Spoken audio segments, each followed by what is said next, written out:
来关心疫情过后，去互医生看的人有增加，造成健保的点数变薄。健保署即马有提出补贴方案，也让健保会委员大多数拢肯定医界伫疫情期间的贡献，认为应该爱补助。要不若是要补助，顶半年上无就要开40亿，目前是也未定案。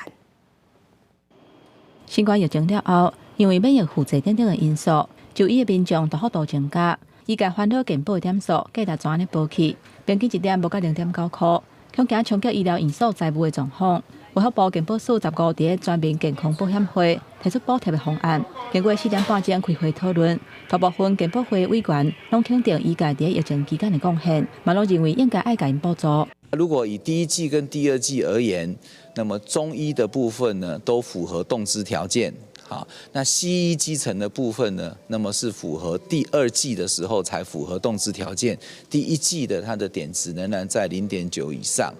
健保署表示，包括中医的第一季、第二季，甲西医基层诊所的第二季，点数的价值拢降到0.9块以下，符合补贴的条件，总额爱补贴差不多11亿。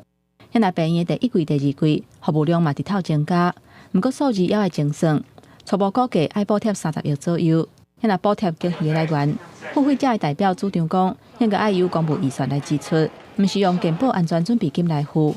不要轻易的去动健保财务的脑筋，好，这样子无疑是政府把健保的这笔钱当作是他政治公关的提款机。健保署强调讲，健保的总额原本就有变8亿，非预期风险甲政策改变的预算。加上政府今年报补给健保240亿的公务预算，应该有够补贴。不过上尾补贴的方式，要是爱由卫福部长许水源来决定。记者综合报道。